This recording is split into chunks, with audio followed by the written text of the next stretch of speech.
find it at www.biobachile.cl. The flight had to be made anyway.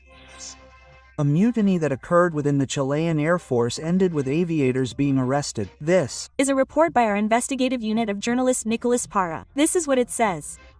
20 Chilean Air Force officials ended up sanctioned with 3 lines of military arrest after they refused to board a Hercules plane bound for Antarctica.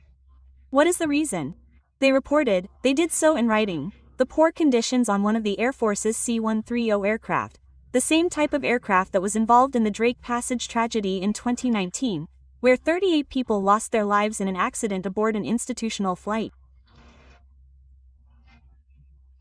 According to information obtained by the Bio Investigation Unit, the events date back to December 15 of last year, when a group of technicians and pilots filed reports with their superiors requesting that they be removed from the Joint Polar Scientific Campaign Glaciar Union 2024, a mission that involves transporting cargo and passengers more than 3,000 kilometers south of Punta Arenas, in the heart of Antarctic territory.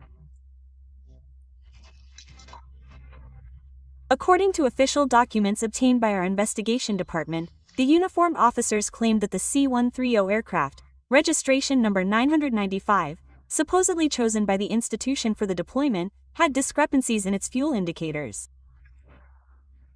A defect that had already occurred with the ill-fated Hercules, which crashed in 2019 while flying to the White Continent.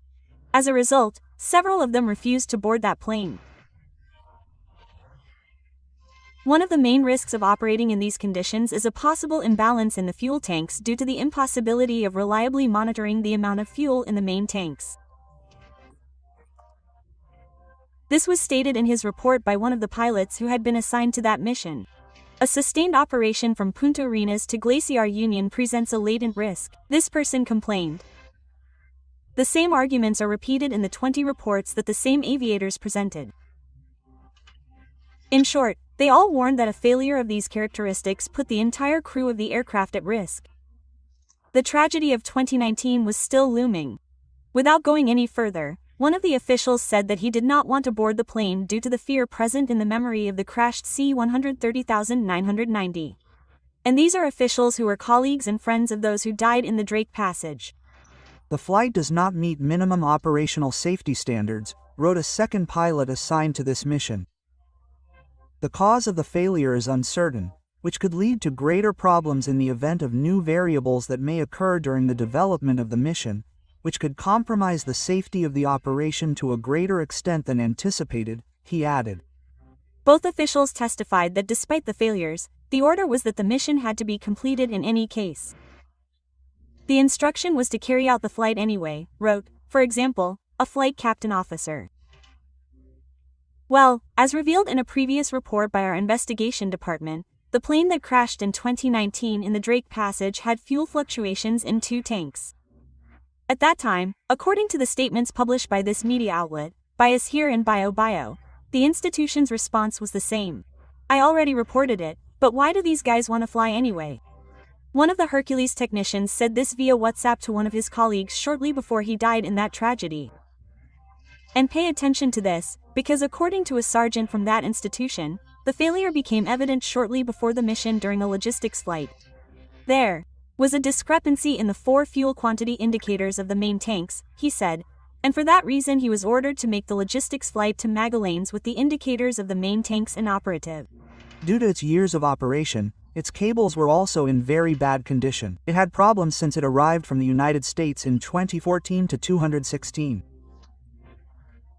What's more, I could even say that together with my classmate, Leandro Tortolillo, who died in the accident, we spent days trying to fix cable problems that, due to use, fell apart when handled.